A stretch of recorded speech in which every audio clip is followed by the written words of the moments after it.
Hi there, Joe and Jen here. We're about to embark on our Hawaii Tahiti cruise, which started off with a flight from Sacramento to Honolulu, where we stayed at the Hilton for a couple of days to kind of recover from the trip.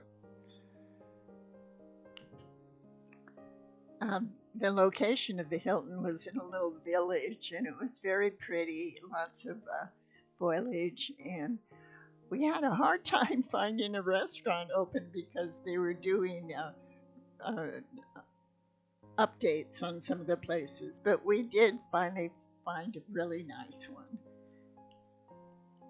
Then, once we boarded our ship, our first stop was at Nawili Wili on the island or in the city of Kauai.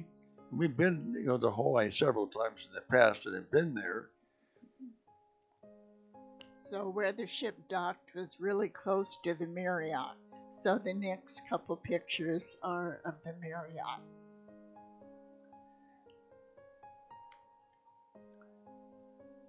After which we spent 4 days at sea and wound up at our first destination, which was the island of Bora Bora in French Polynesia.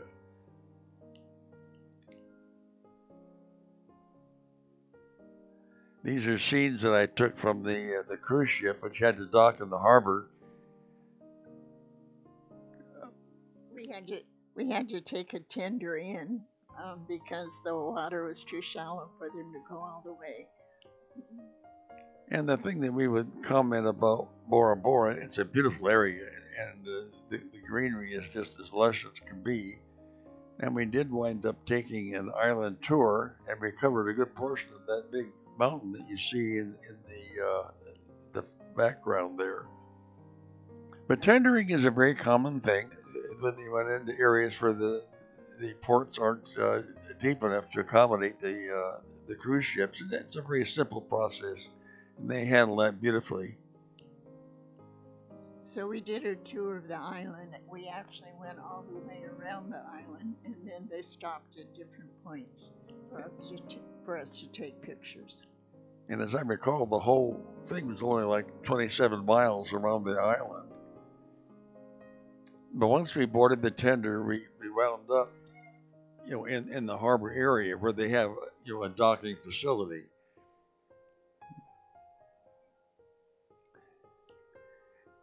The whole island of Bora Bora was rather um, humble. The homes were small, and there were some hotels, but we were told that the facilities were really hard hit during COVID, so some of them haven't recovered yet. But the people were very friendly and kind, and we just enjoyed the whole time there. There's a harbor area where you can see the tender off to your right.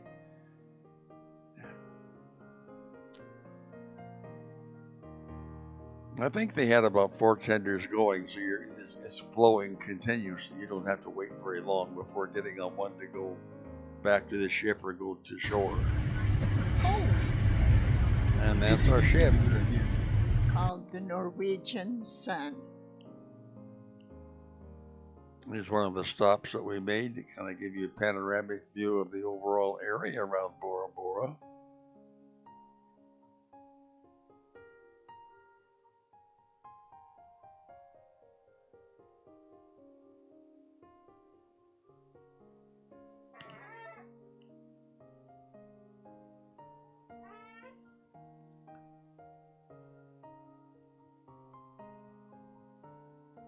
There's another vantage point where my lovely wife and I had our picture taken. Then we cruised along a beach area. We were there during a holiday, and there were a lot of people out in the water. I guess the temperature of the water is like 80 degrees. But the tour that we had was called a four-wheeled tour, and believe me, they weren't kidding when they mentioned four-wheeled. You can see it's almost like a path. I would see the ride up was about at a 30 to 45 degree angle and compound low.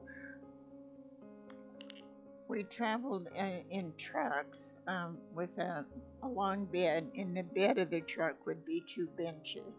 So there were four people on each bench.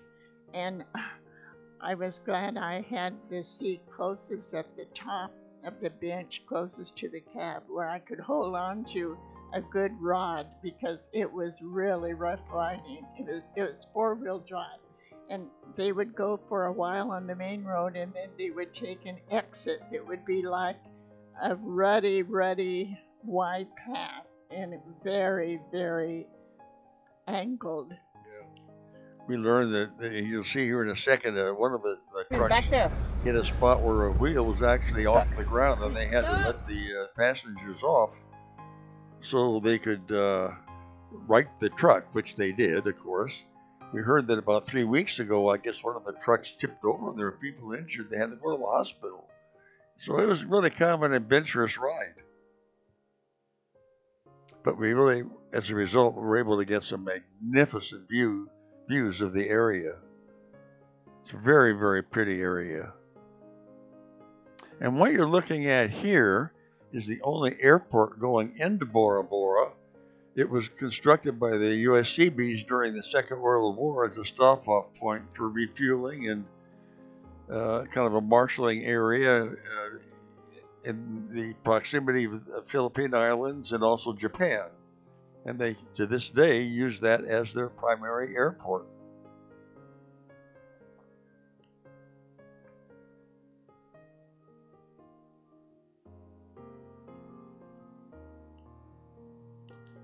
This was one of the places where they stopped, and the tour guide gave a little history of the area.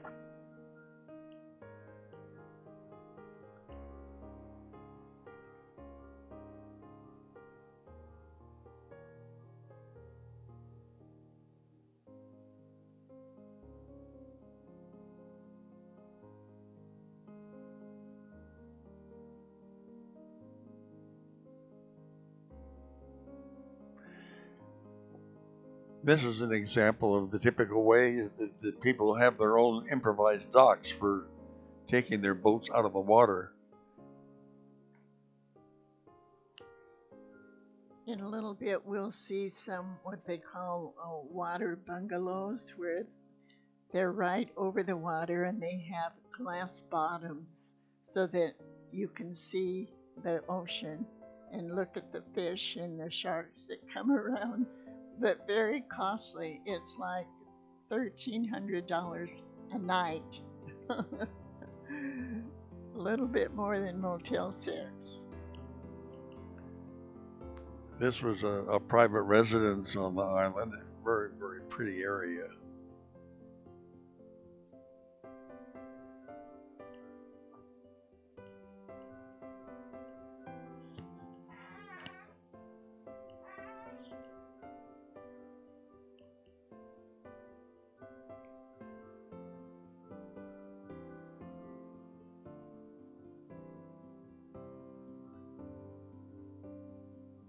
This was a kind of a cemetery religious area also on the island.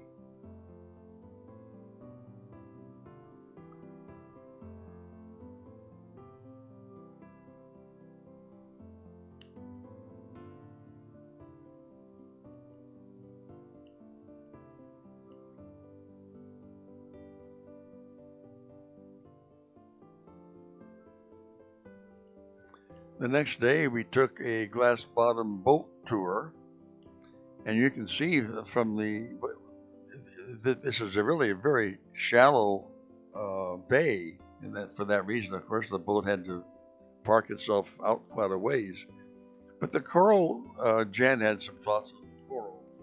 Yeah, what you're looking at is the coral that we saw as we looked down at the floor of our boat with the glass floor.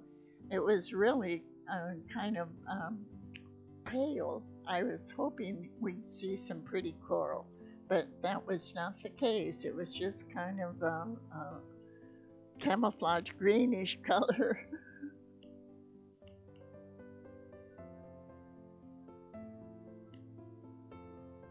You can see the view area that we had of the glass bottom there.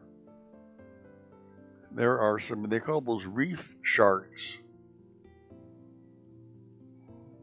They must not be very dangerous because right in that area was another boat where people were Snorkeling. yeah, and the sharks were just here and there all around where the people were.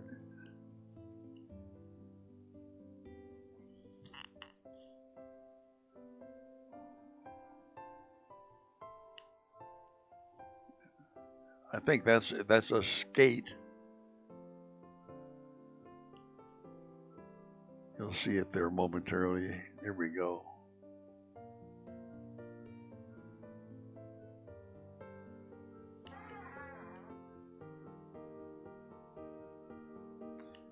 And these are the bungalows that Jan was referring to. It's pretty upscale, as you can tell, and many of them actually had their own private swimming pools.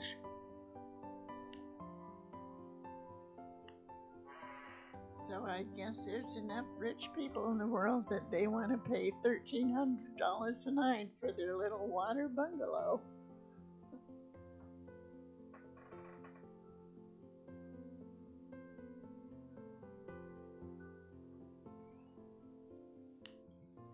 We were told that at night, if you put the light on in your water bungalow, leave it on for a little bit, that will attract the fish and the sharks that will come that you can see. Our next stop was at the island of Raiatea in French Polynesia, where we took an island tour. This is the dock area. We were actually able to dock right at Raiatea. Again, a very, very pretty setting, lush green all over. We had to wait a while before our tour started, so we just kind of wandered around the area, and they had a lot of little stalls of their products to sell. So I ended up buying a necklace there. It wasn't very much money, but it was pretty. It was made out of shells in like flower form. So I bought that as a little memory of our time there. You know, the French Polynesian islands, which actually I think extend all the way up to Hawaii, is a very volcanic region. And one of the stops that we had along our tour was actually in the valley of a caldera volcano. Of course, totally covered over with vegetation. It's coming up here in a second.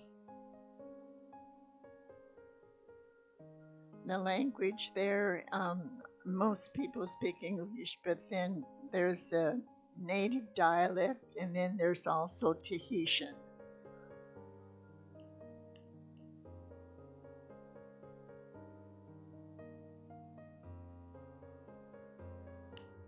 This was just one of the stops that the bus made where we could get out and take pictures of the valley with the mountains in the background.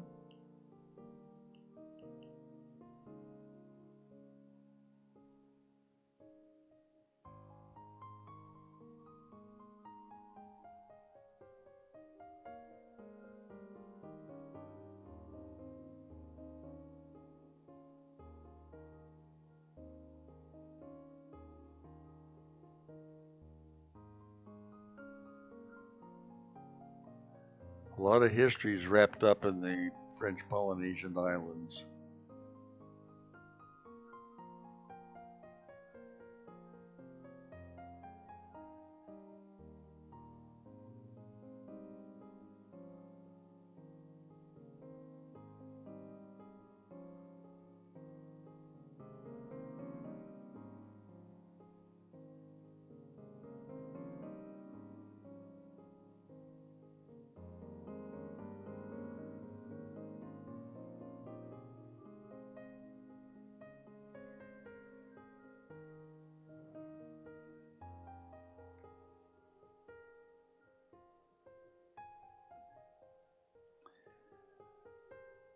that is a depiction of the connection of all the different Polynesian islands.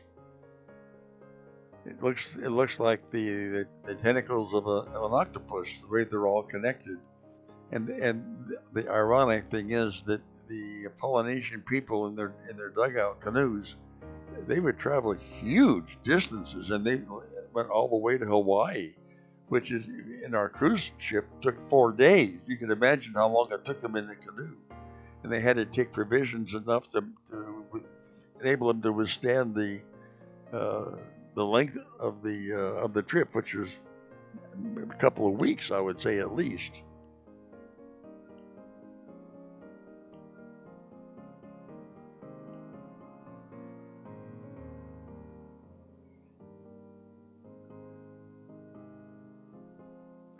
The one thing I would say is that we are so fortunate with the weather. We had no rainy days, and the temperature was in the mid to high 80s. But the problem was that the humidity was like 85%. So compared to Honolulu, which has similar weather, in Honolulu you have the trade winds, which kind of provide for a little bit more comfort. But down there you don't have it, so it's almost, if you're doing any walking or not or whatever, it's almost like taking a bath in your or a shower in your clothes. So it's I would say uncomfortable to our normal type of living that we're more accustomed to.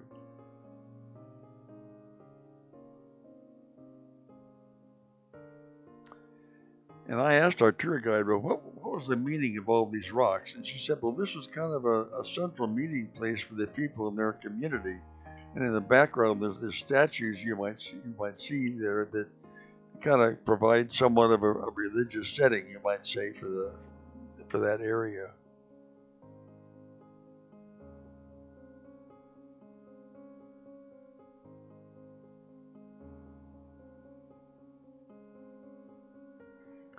Next, we went to a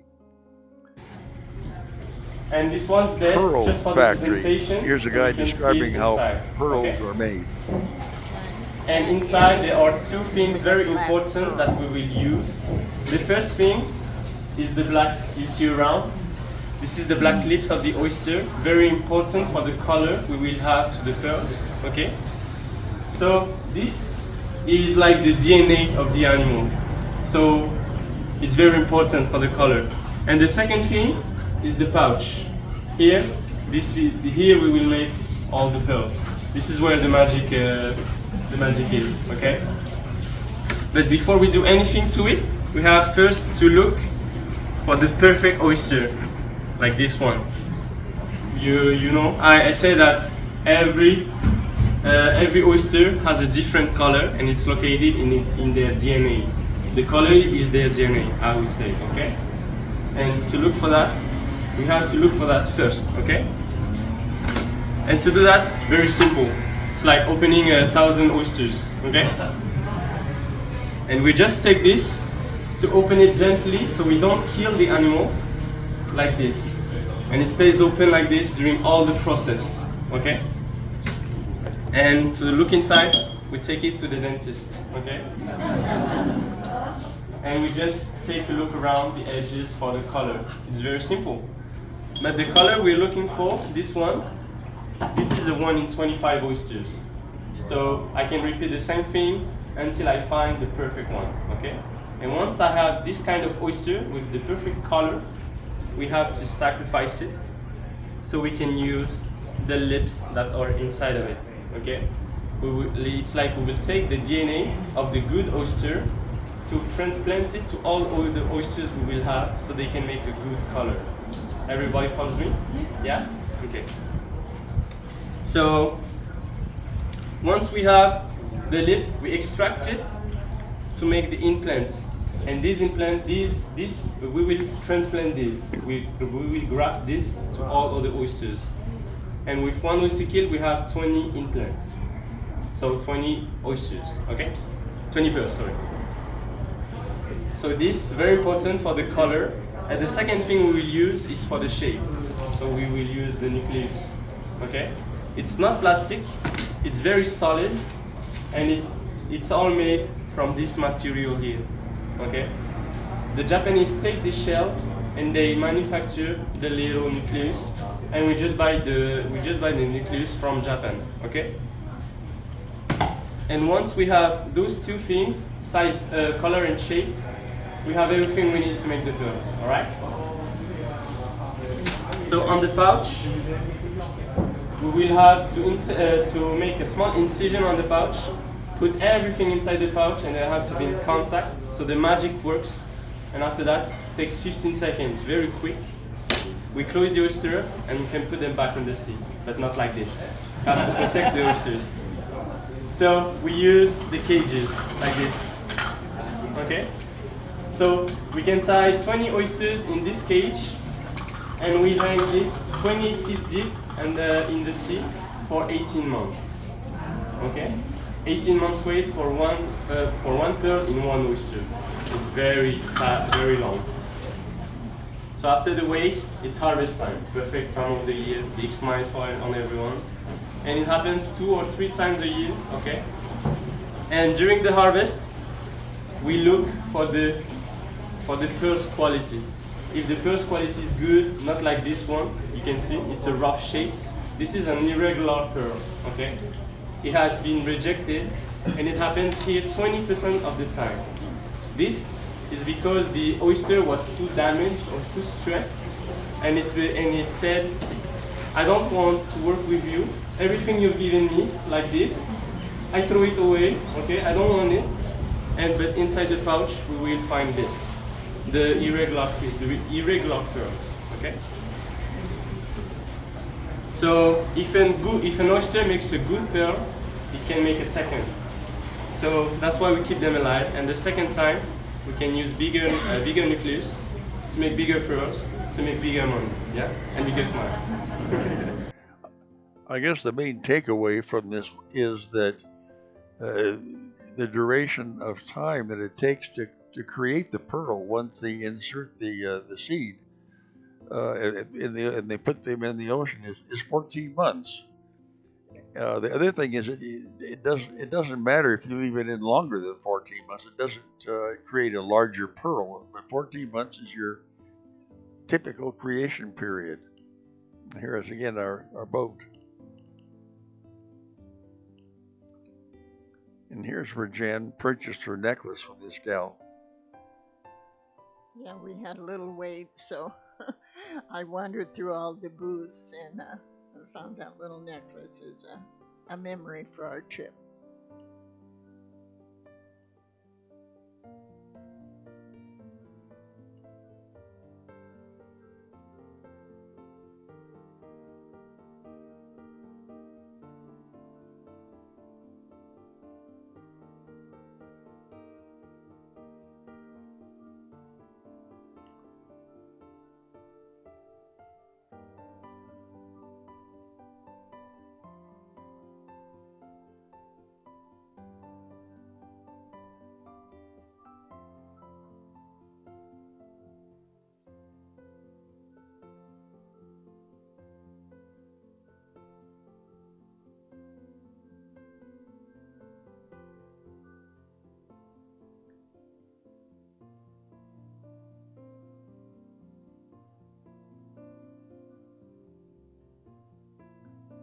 This was another one of our stops when we got to Moorea.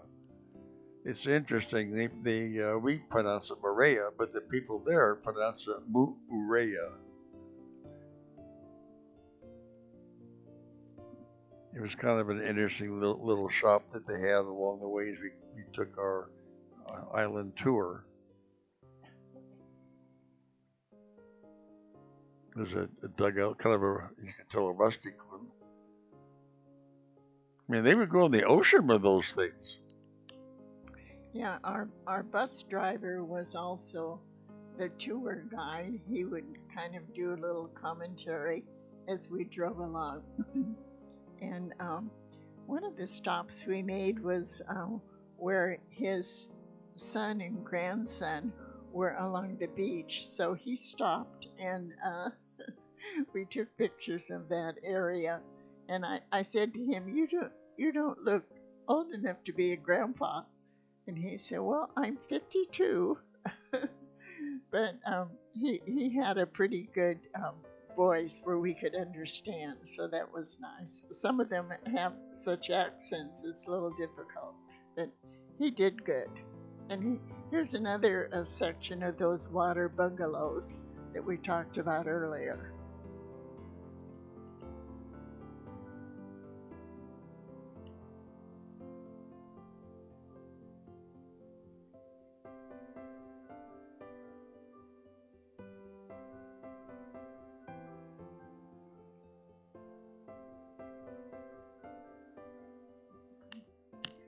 As we were leaving Tahiti to fly back home, the lady sitting next to me had just left Bora Bora also, and she said that they stayed, she and her new husband, they were married on that trip. They stayed at one of those water bungalows for their honeymoon. And you're looking at an outcropping here that we took, and it was interesting. You couldn't even see the side of the road. The roadway was so narrow, and they were absolutely hairpin turns getting up there. But you can get a kind of a glimpse of the altitude that we were at, and of course the area that we could look at. It was absolutely gorgeous.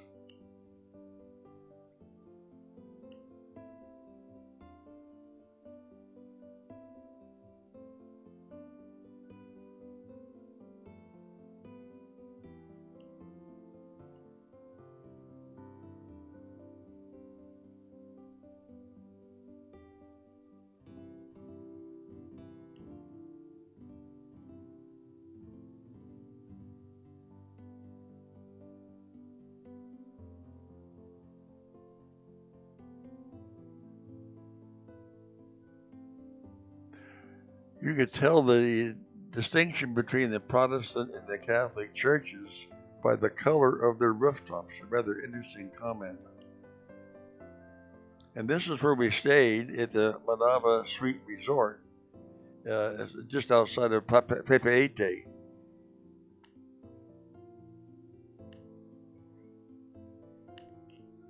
It was a pretty resort, but it was really hot there, and they didn't have air conditioning in the lobby, and we had to wait about 6 hours to get our room. So we wandered down to this area where you see these umbrellas. That was an outside restaurant. So we ordered the least expensive on the menu, which was a cheeseburger to share. It was only $40 plus 8% tax. And the next morning when we came down for breakfast, we discovered that we had to actually pay for it. I thought it was initially included. Well, there was nothing special about it. It was a banquet. Like a continental breakfast. There's nothing hot, but there was fruit and pastries and cold cuts and coffee. $90 for the two of us. So I said, Jan, enjoy your first and last breakfast here for $90. This is a picture of our room area.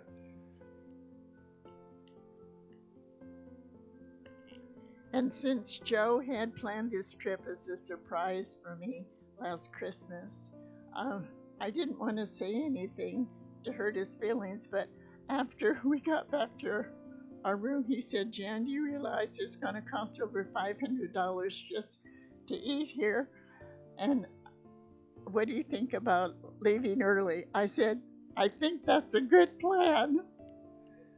So we made it back home. It took us 24 hours, but we made it back home. Wonderful trip.